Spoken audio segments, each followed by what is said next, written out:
Olá, tudo bom? Vamos falar hoje sobre JavaScript. O que é JavaScript? Para que serve, né?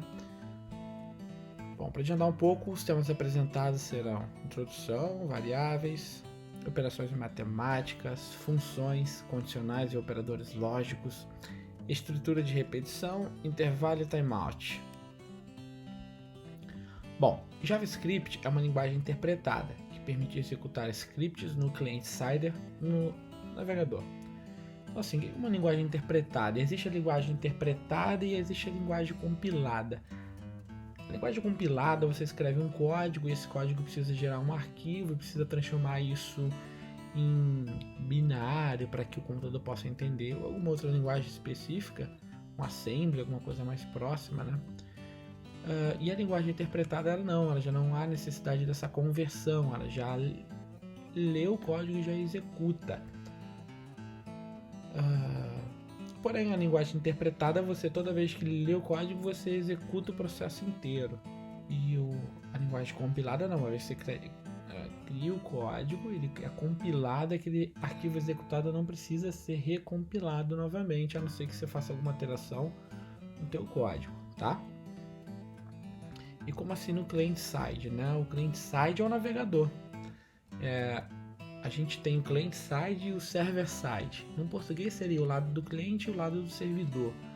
Quando a gente tem uma aplicação web, um site na internet, né? Ele está num servidor. E quando ele está lá no servidor, lá é o server-side. Quando a gente digita www.sitequalquer.com.br, o site que você quer visitar, né? O navegador envia esses códigos para a tua máquina, para a máquina que está acessando tal site. E aí a gente recebe essas informações e o navegador trata esses dados para transformar em algo visível para a gente. Aí o JavaScript ele funciona com o lado do cliente, né? Ele trabalha os dados da tela do usuário na árvore do elemento HTML, que é o DOM, como está abreviado aqui. O DOM é o Document Object Model. Ele é aquela parte do inspecionar, né, do nosso site, que aparece em toda a estrutura HTML e tudo mais. Hoje em dia o JavaScript cresceu muito e além do front-end já conseguimos usar ele no back-end, também através do nosso Node.js. Então, assim, não somente mais limitado ao client-side, o JavaScript também funciona no server-side. Para isso você precisa dominar o Node.js. Como não é o propósito do curso, a gente não vai falar dele. Mas uma coisa importante que a gente precisa salientar é o que está escrito aqui nessa parte. Hoje em dia o JavaScript se tornou praticamente obrigatório para quem quer trabalhar com front-end, né? Uma vez que trabalha com muito dado, muitos sites dinâmicos, né? A gente precisa conhecer o JavaScript para trabalhar com esses dados que vêm às vezes do back-end, que vem do servidor. Então é de suma importância que a gente entenda bem o JavaScript. Antigamente, num passado próximo, digamos assim, o JavaScript não era tão necessário para a questão do front-end. Hoje é praticamente obrigatório, né? Por isso que é muito importante a gente aprender. E no JavaScript, bom, como ele é uma linguagem lógica interpretada, né, a gente trabalha com dado. Uma das maneiras de a gente manipular dado é na criação de variáveis. A variável é uma forma de usar um espaço da memória para trabalhar algum dado. Então, em JavaScript, as variáveis elas não são estáticas. Ou seja, a gente não precisa definir como em outras linguagens, se você conhece, a gente não precisa definir se ela vai guardar um texto, se ela vai guardar um número. Quando a gente declara e coloca o valor, ele automaticamente reconhece o JavaScript e já trabalha com esse dado.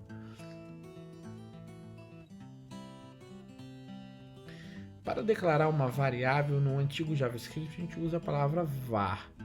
A gente vai trabalhar com essa palavra daqui para frente, porém, sabe-se que nos próximos vídeos a gente vai falar do ES6 Plus, né? O ES6, o ECMAScript atual, que a gente já não usa mais esse termo. Mas a gente precisa conhecer como é o JavaScript como um todo, né? Para trabalhar até, quem sabe, em alguns sites que já existem há bastante tempo e então nessa sintaxe um pouco mais antiga. É importante conhecer todo o JavaScript, não somente o atual, mas também o passado, para a gente lidar com esses dados, né? Então assim, ó, quando a gente vai criar variável, a gente precisa do nome da variável, o símbolo, a sintaxe var, que eu estou criando uma variável, que é variable do inglês, né? E um nome qualquer, seguindo as boas práticas e convenção do JavaScript, o nome tem que ter sentido com aquele dado que a gente está guardando. Se eu guardar um nome, por exemplo, o nome Fábio, eu vou botar o nome da variável de nome, ou name, em inglês, sei lá. E quando eu uso esse símbolo, aspas duplas, ele aceita aspas singular, como está nesse exemplo aqui, ó. Então, ele reconhece isso como sendo um tipo string, ou seja, o tipo string é o tipo que guarda textos. Não vai ter operação matemática ou lógica aqui.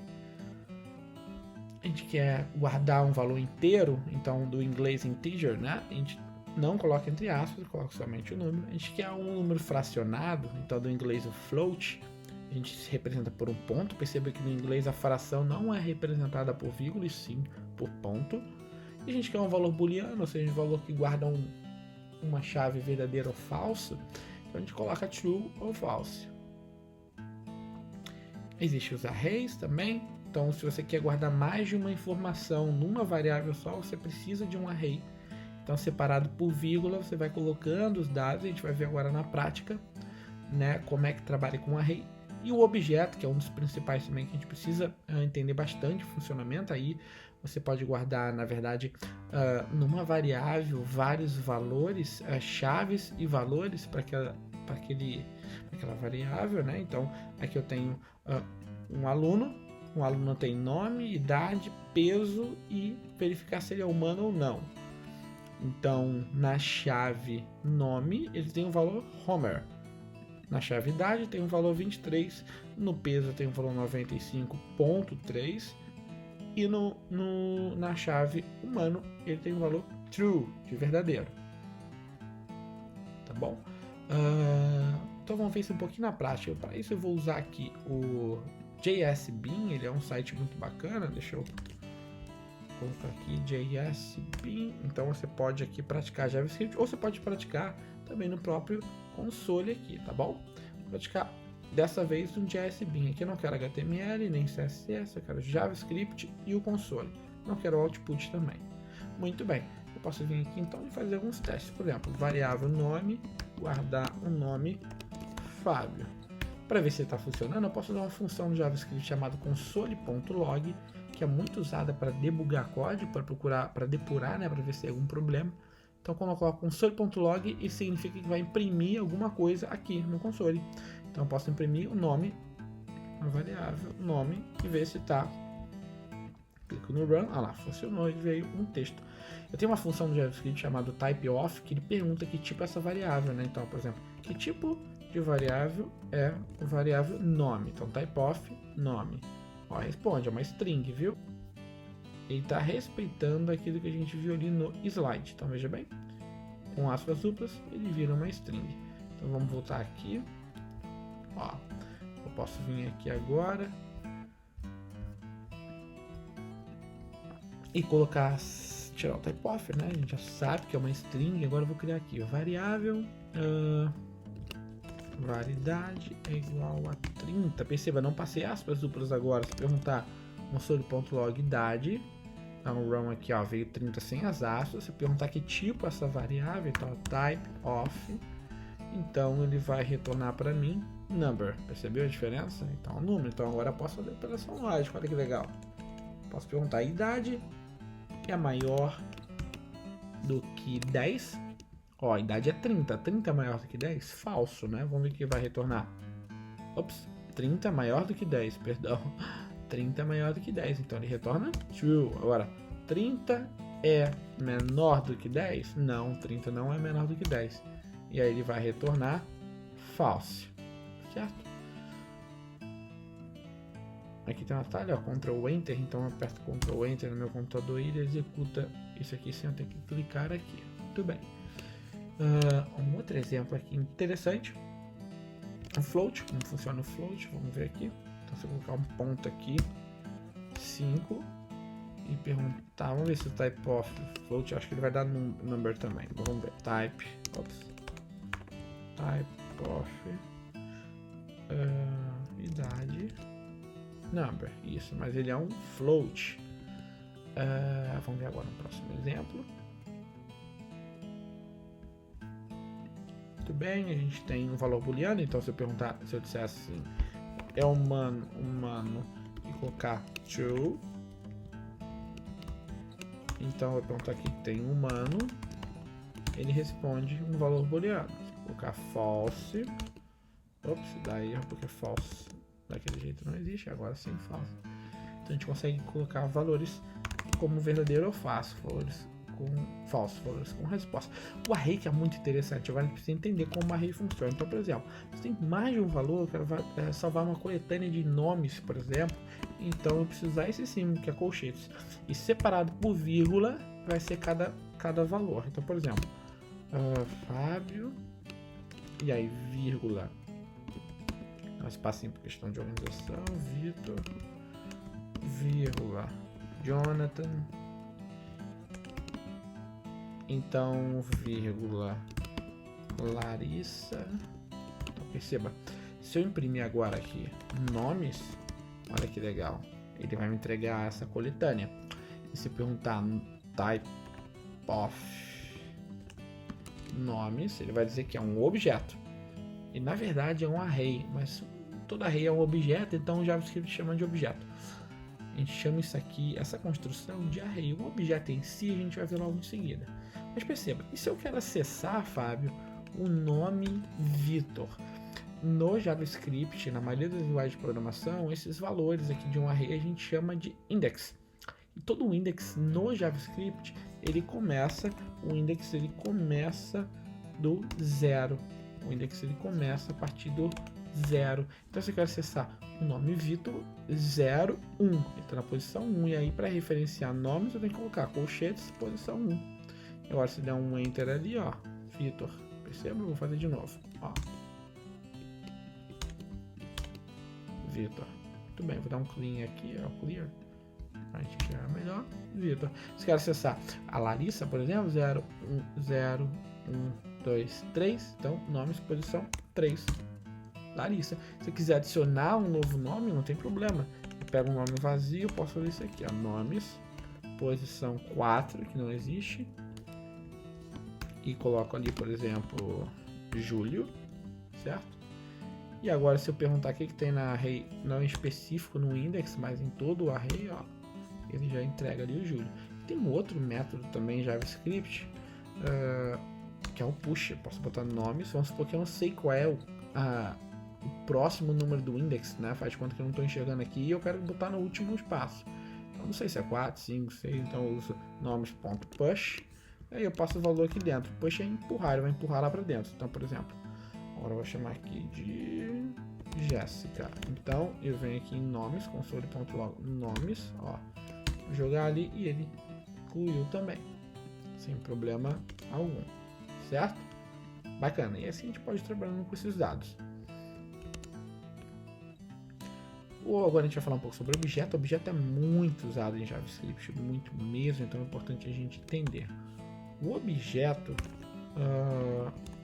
ele tem duas formas, a gente vai falar da primeira, né? A gente cria aqui então com esse símbolo de chaves, esse bloco, a gente está dizendo que vai criar um objeto. E ele recebe dois parâmetros, o primeiro parâmetro é a chave e o segundo é o valor. Por exemplo, nome Fábio, idade 30 e CPF 1, 2, 3, 4, 5, 6, 7, 8, 9. Perceba, o último valor de um objeto não precisa da vírgula. A vírgula só se vai ter uma próxima chave e valor. Então aqui deixa eu organizar o nosso código. Muito bem. Idade, CPF, muito bem. Agora eu tenho uma estrutura de código mais organizada. Então, por exemplo, no meu objeto nome, não posso botar aqui no meu objeto pessoa, quem sabe, pessoa 1. Então eu posso perguntar, olha que legal, quem é pessoa 1? Pessoa 1 é esse objeto aqui, ó, CPF, idade e nome. Tá, e quem é pessoa 1? Qual é o nome dessa pessoa? Só colocar o nome da chave usando um sinal de ponto aqui na frente. Então, pessoa 1 ponto nome, ó, Fábio. Tá, e qual é a idade do Fábio? Então, pessoa 1 ponto idade, ó, 30. Qual o CPF dele? Pessoa 1 ponto CPF, tá certo? E agora fica mais fácil de organizar o nosso código. Se você quiser criar uma nova pessoa, eu copio esse aqui, 2 e vou trocando os nomes.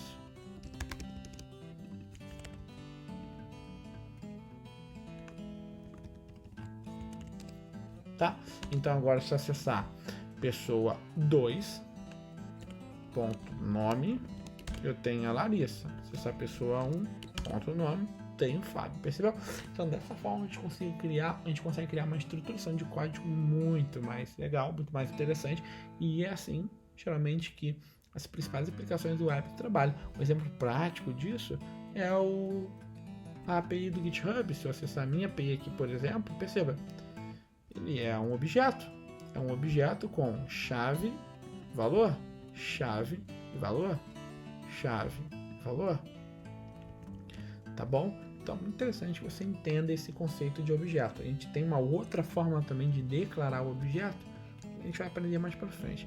Tá, e se eu quiser adicionar uma nova chave, como eu faço? Você pode colocar aqui o nome do objeto que você quer adicionar uma nova chave. Então, pessoa 1 ponto, vamos supor agora, humano, eu vou botar igual true. Então, ele vai tentar achar essa chave, não vai encontrar e vai acabar criando. Então, vou mandar imprimir todo o objeto pessoa 1. Você vai ver que essa chave humano vai adicionar. Ó, humano igual a true. Já adicionou, funcionou. Se eu perguntar a pessoa 2, ele não tem esse dado humano. Por quê? Porque eu não adicionei. Certo? A outra maneira também de criar isso, em vez de usar a anotação por ponto, você pode criar como se fosse um array. Olha que legal. Mas aí você precisa passar como se fosse uma string, o nome do valor. Assim também funciona. Olha, ele dá uma recomendação aqui, ó. Humano é melhor, essa chave é melhor que você escreva com anotação de ponto. Mas funciona dessa forma ou dessa forma também. Em alguns casos a anotação de ponto não vai servir. Então, você vai precisar escrever dessa forma. Então, se eu pressionar aqui pessoa 1 de novo, você vai perceber que o humano continua funcionando. Se eu colocar false, ele vai funcionar também do mesmo jeito. Tá certo? Vamos dar uma olhada aqui, então, um pouco nas operações matemáticas. A questão de operação matemática é muito simples. Para somar é o símbolo de somar, subtrair é o símbolo de subtrair, o de multiplicar a gente usa estrela, o de dividir a gente usa essa barra, e o de módulo a gente usa esse valor aqui, o símbolo de porcentagem. O módulo é o que retorna o resto. Se o resto for 0, então você consegue fazer uma lógica. Se o resto for 1, você faz outra. Ele é muito usado para verificação de números, se ele é par ou ímpar, né? Se ele é par, o resto é 0. Se ele é ímpar, o resto é 1. Então assim a gente consegue criar uma lógica bem simples para verificação de números pares e ímpares, né? Então, por exemplo, como a gente faz a operação lógica, ó, matemática, var x é igual a 10 e var y é igual a 3. Então, se eu quiser somar, eu posso fazer isso aqui, ó. Por exemplo, eu posso criar uma variável e somar direto. Var resultado é igual a x mais y, e depois um console.log resultado. Ou poderia também dar um direto console.log, sem criar aquela variável resultado, console.log x mais y. Os dois vão funcionar. Vamos executar aqui, deixa eu dar um clear. Ó, perceba que ele vai, ó, viu? Funcionou, imprimiu o primeiro e imprimiu o segundo. Então, tanto faz aqui. Eu vou deixar o primeiro que está mais organizado, mais fácil de entender. Então, se eu quiser diminuir, eu só coloco o sinal de diminuir. Se eu quiser dividir, ele divide. Se eu quiser multiplicar, ele multiplica também. Tá certo? O resto também a gente consegue fazer usando esse símbolo. Então, ó, resto 1, número, nesse caso aqui, tá, a divisão dele sobra 1, não tem uma sobra igual para todos. Vamos ver aqui se faltou alguma coisa. Bom, a gente vai fazer mais para frente algumas práticas interessantes, mas tem alguns atalhos. Por exemplo, você quer somar um valor com o outro, você quer criar uma variável, você não necessita usar ela dessa forma. Você pode fazer isso aqui, ó. E aí você usa o var somente uma vez, é um atalho para você criar as variáveis, né, de forma mais organizada, mais rápida. Mas sobre a operação matemática, eu vou deixar algumas partes avançadas mais para frente. Bom, função é uma maneira da gente economizar código, é uma maneira da gente voltar na linha do tempo, digamos assim, do nosso código, né? Então, por exemplo, se eu quero criar uma operação matemática no meu código de soma, e isso vai se repetir várias vezes, não faz sentido eu ficar criando um monte de lógica. Vai resultado igual ao número 1 mais 2, vai resultado igual ao número 1 mais 2. Eu posso criar a função uma vez e chamar essa função para trabalhar o meu dado quantas vezes forem necessárias. Então, por exemplo, eu tenho uma function somar, e uma soma de dois números, então vai receber o x e o y como dois números. E aí eu posso dizer assim, return, ou seja, retorna para mim a soma do que vier no x e do que vier no y, tá bom? Então, olha o que eu posso fazer. Eu posso agora invocar essa função somar, colocar esse valor, e vai perguntar assim, ué, quem é somar? Vai dizer, somar é esse cara aqui. Aí ele, opa, somar está esperando receber duas variáveis. Essas variáveis aqui tem nome correto, isso se chama parâmetro. A gente espera receber dois parâmetros, que é o primeiro número e o segundo número, para somar e retornar aqui. Então, por exemplo, 10, e aí qual é o segundo? Depois de vírgula, 5. Então, tem que retornar 15 para mim. E o que acontece? Quando eu dou um return, não é nenhum código para imprimir aqui, ele está retornando o resultado, mas para lugar nenhum. Eu posso salvar esse resultado numa variável, então, por exemplo, var resultado é igual a isso aqui. E agora eu posso dar um console.log da variável resultado. Agora sim, resultado, ó. Então, olha lá, 15. Então, se eu criar um novo valor aqui, eu vou botar 13 mais 5. Então, você consegue ver que funciona perfeitamente. E aí você pode usar isso quantas vezes você quiser. Você também não precisa dessa variável resultado se o seu código for simples. Você pode botar console.log direto aqui, olha que legal. Console.log x mais y. E assim meu código ficou mais fácil, ó. Posso vir aqui e colocar direto, somar. Então dá um log. Nem preciso do log também, direto, porque o log já está aqui, ó. Somar primeiro valor mais esse valor aqui. Então eu coloco ali no final. Ó, 44. Certo? Se eu quiser agora fazer um novo cálculo, olha que legal. Somar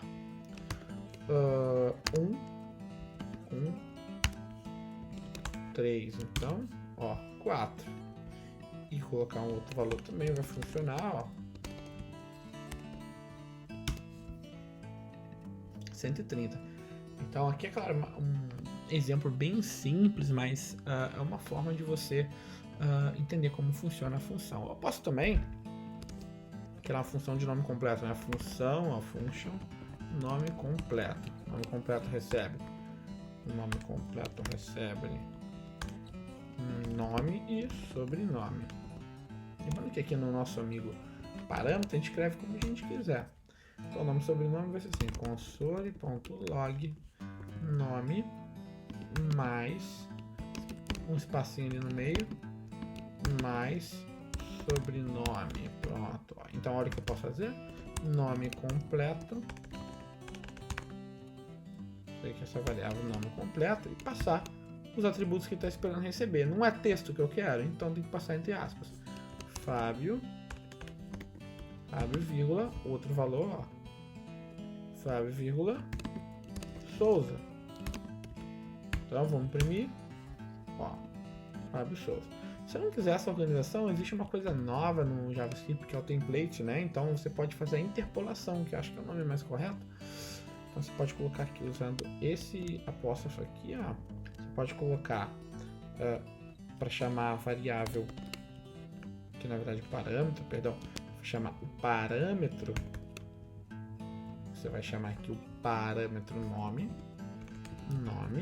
e aí você vai dar um espaço normal, porque tudo que está aqui continua sendo considerado como string, e aí você vem aqui, dá o espaço que você quer e chama o segundo parâmetro.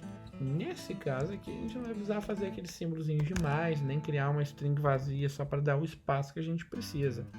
Então vamos ver aqui do que ele está reclamando. Unexpected Token. Ó, legal. Console.log. Claro, porque ele nesse caso aqui não tá usando. Nosso amigo não tá usando. Ops. O novo já. Ah, mas funcionou, olha lá. Ele tá reclamando aqui, mas funcionou. Então a gente tem. Ele tá reclamando bonito dessas funções aqui, mas está funcionando. Então, é porque isso é do novo JavaScript, talvez aqui ele não reconheça o novo JavaScript, mas está funcionando. Quando eu executo aqui esses dois valores, ele vem o espaçamento bonitinho aqui. Vamos dar uma limpada na tela lá. Muito bem. Se eu quiser criar um novo nome completo, eu posso passar aqui novos valores. Então, por exemplo, Larissa Souza. Olha aí. Ele vem aqui o nome completo, bonitinho, com um espaço, porque está vindo daqui esse espaço e aqui eu estou somando o resultado desses dois valores que vêm quando são invocados aqui. Então essa é uma maneira de a gente economizar código e voltar no tempo. Toda vez que eu quiser criar novos nomes, eu posso usar a mesma função e ele vai respeitar Jorge, Carlos, Lucas. Posso trocar sobrenome também sem problema. Ó, ele funciona, né? De uma forma bem bacana pra gente. Olhando o nosso slide aqui para o próximo exemplo, a gente pode usar os operadores lógicos também e as condicionais. Como funciona isso no JavaScript, tá? Importante você entender que o if e os switch cases são controladores de fluxo. Então, por exemplo, quero ter uma tomada de decisão se alguma coisa acontecer. Se não, quero uma outra tomada de decisão. Por exemplo, var dinheiro é igual a 50. Eu tenho 50. Então, assim, if dinheiro for verdade que é maior do que 30, então eu vou imprimir uma tela dizendo assim, console.log posso comprar sorvete. Se não for verdade que o dinheiro é maior do que 30, então eu vou imprimir uma outra tela dizendo assim, ó, console.log, e aí eu digo aqui, não posso comprar sorvete, certo? Então tem controle de fluxo. Dinheiro é maior do que 30? Sim, é verdade que isso é maior do que 30, então ele executa o primeiro valor e o resto ele ignora. Se essa informação fosse falsa, ele ignora o primeiro valor e executa o resto. Então perceba, dá uma limpada aqui na tela, clear. Ó, vou atualizar aqui. Ó, posso comprar sorvete porque eu tenho dinheiro suficiente para isso. Se eu não tiver dinheiro, vou colocar um 29, eu não posso comprar sorvete. Bacana, né? E posso usar o else if, por exemplo. O else if, quando você quer fazer uma comparação, eu posso colocar aqui assim, ó. Else if, e sim, uma nova pergunta aqui, dinheiro não foi maior do que 30, dinheiro não for maior do que 30, mas for maior do que 20, e o símbolo que a gente vai ver agora, dinheiro menor do que 30, então ele entra numa nova condição, eu posso dizer assim, ó, console.log, então posso comprar um picolé. Perceba, então agora eu tenho três opções aqui, lógico. Se o dinheiro é maior do que 30, eu posso comprar sorvete. Se o dinheiro tiver maior que 20 e menor que 30, ou seja, entre 20 e 30, esse aqui é o operador lógico que a gente vai ver já, então eu posso comprar picolé. Se nenhuma dessas informações aqui forem verdades, então eu não posso comprar sorvete nem picolé. Vou atualizar aqui, ó. Pronto, vamos ver. Tem 29. Ó, posso comprar picolé porque ele se enquadra nessa condição aqui. Agora eu tenho 50, então eu posso comprar sorvete. E agora eu tenho 15, então eu não posso comprar sorvete nem picolé. E assim você pode ir encadeando quanto mais informações forem necessárias. Quando você tem muito if, muito else, muito else, pode ser que vocês tenham que usar o switch case ao invés do if.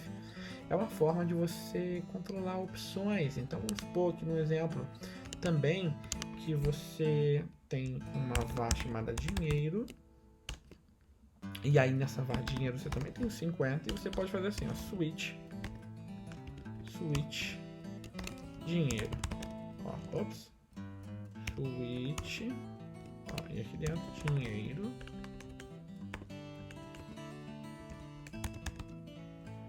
Então, aí eu começo a usar se dinheiro, ó, case dinheiro, que é o que está sendo checado aqui, case dinheiro for 15, então eu posso dar um console.log e dizer assim, ó, por exemplo, picolé. Eu uso um break para ele não cessar as outras opções, para ele terminar a Swift se essa opção 15 for escolhida.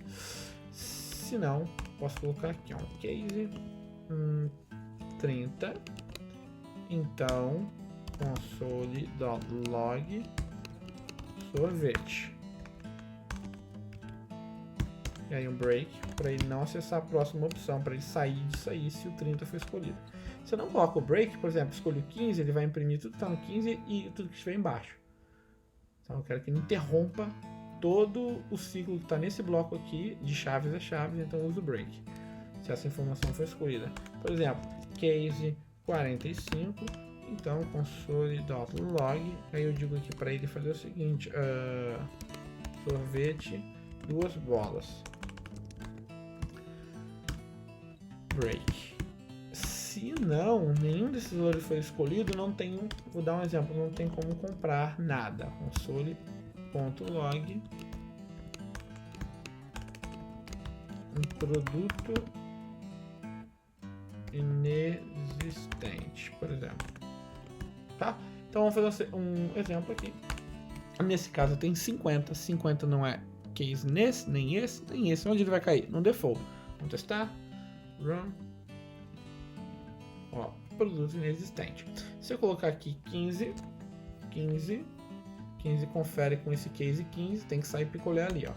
Picolé. Se eu colocar 30, sorvete. Se eu colocar 45, sorvete de 2 bolas. Agora para testar o break, como eu falei, se a gente não colocar o break, olha o que acontece.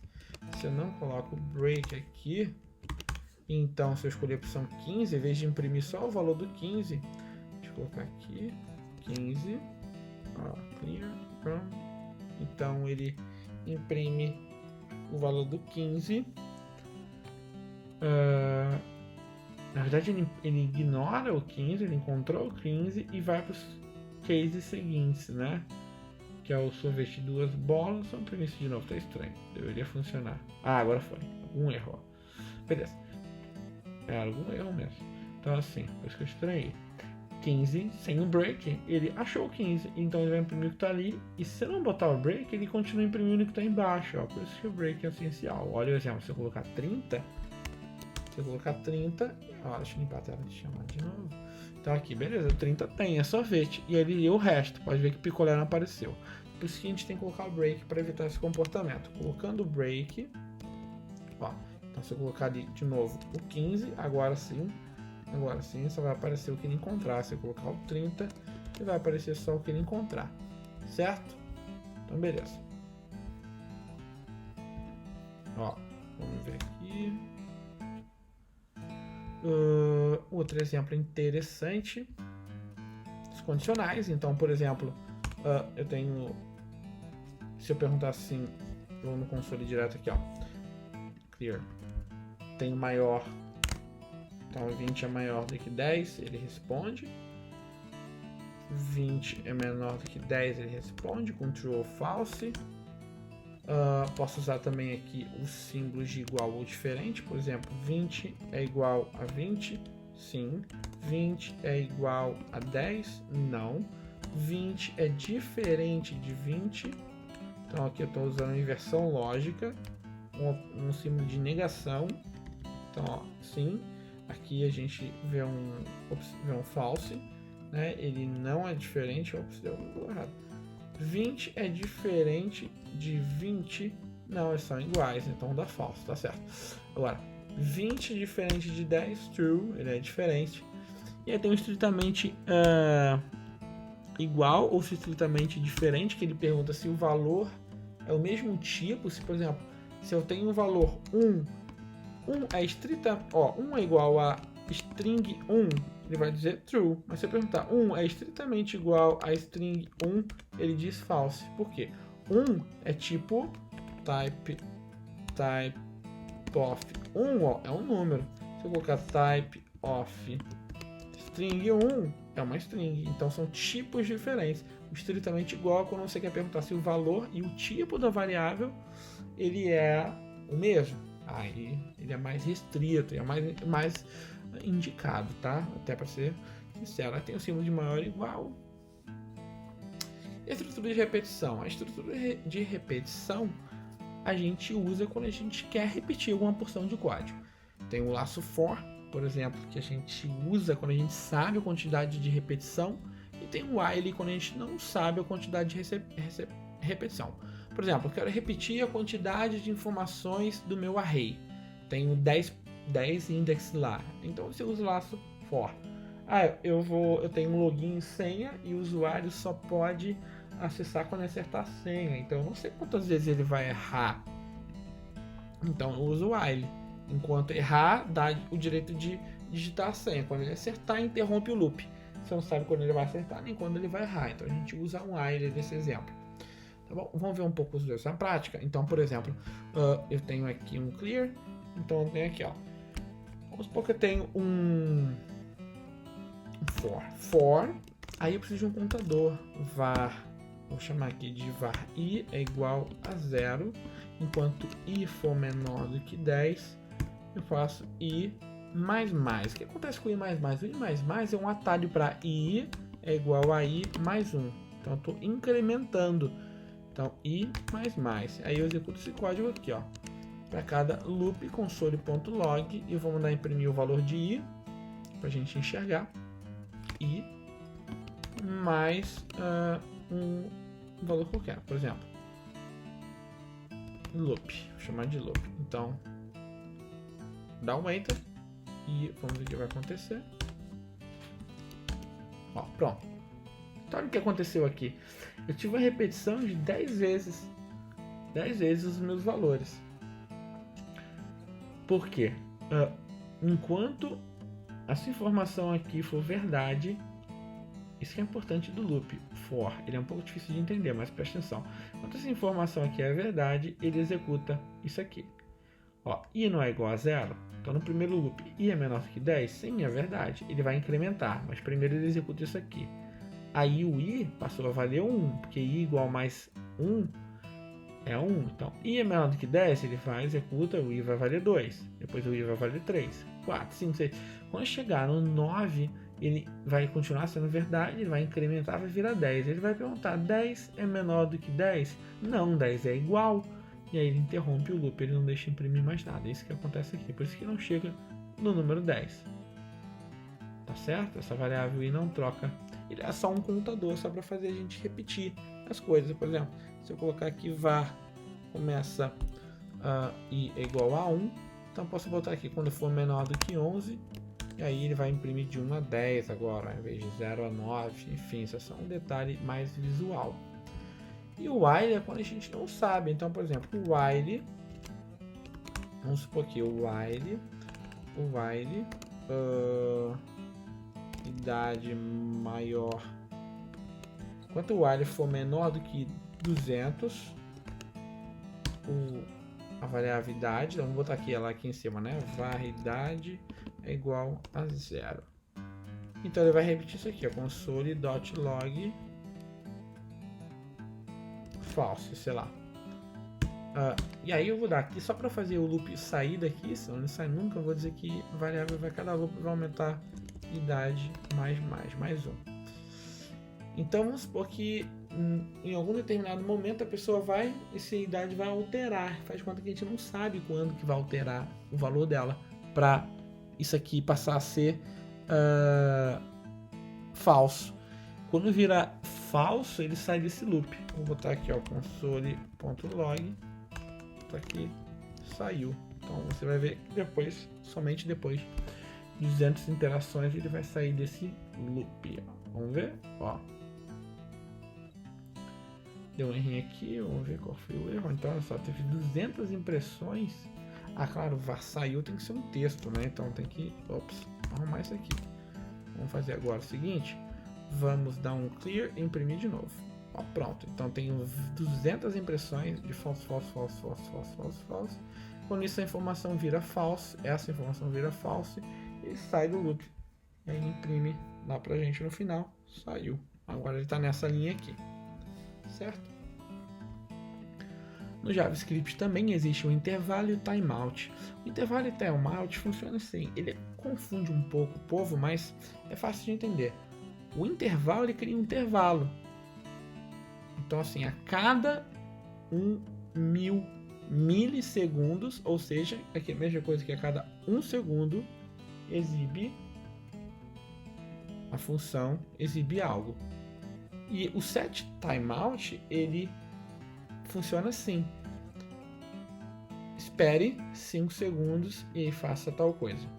É um intervalo. É um intervalo e um timeout. Então, por exemplo, vamos ver isso na prática. Eu tenho aqui, ó, function exibir hello. Então, para parâmetro nenhum, só um console.log e vou colocar uma palavra hello world. Tá certo? E eu posso fazer isso aqui, ó. Depois de a gente dar um clear aqui, set interval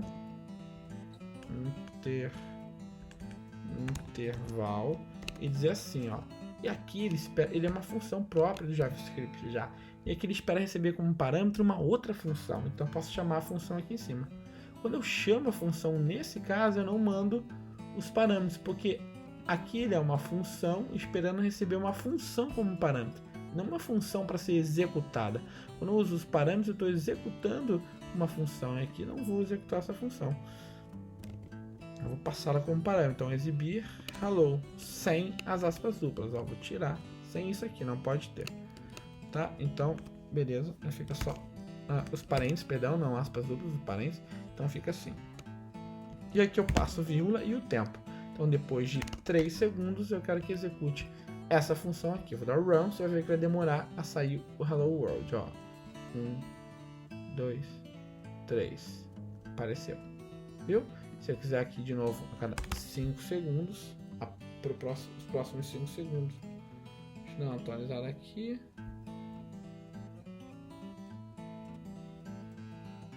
Um, 2, 3, 4, 5. E assim vai, a cada 5 intervalo. E aí, se eu quiser fazer aqui é o seguinte, ó. Agora eu preciso atualizar isso aqui, né? Deixa eu apagar isso aqui para dar um run de novo, para ele tirar esse intervalo. Se eu quiser que depois de 5 segundos, e não todos a cada 5 segundos, eu posso dar o set interval. O set timeout, perdão. Set timeout. E aí ele funciona da mesma forma, recebe como parâmetro uma função. Então eu não vou botar os parênteses, só o valor, o nome da função. Exibir hello depois de 5 segundos. Então, agora sim. 1, 2, 3, 4, 5. Apareceu. E uma única vez. Então, não vai executar mais nenhuma vez. Então, set interval executa num intervalo de x segundos, que você colocar aqui. E o set timeout, depois de tantos segundos, ele vai executar esse código aí. Aplicação. O set interval, por exemplo, você quer botar para que o horário seja atualizado constantemente no teu site, você precisa usar o set interval, que a cada intervalo de x tempo ele vai verificar a hora. E o set timeout, ele pode verificar depois de x tempo se alguma coisa no site aconteceu, se recebeu alguma informação nova, enfim. Tá certo? Então essa é uma das aplicações. Bom, espero que vocês tenham gostado da aula. Essa foi a aula de introdução básica do JavaScript, né? E o que vai fazer você entender melhor o JavaScript é a prática. Acesse esse site aqui, JSBeam, pratique bastante. Se não quiser usar o JSBeam, use o console do navegador, que é acessando essa área aqui, ó. Então você pode fazer as suas brincadeiras aqui também.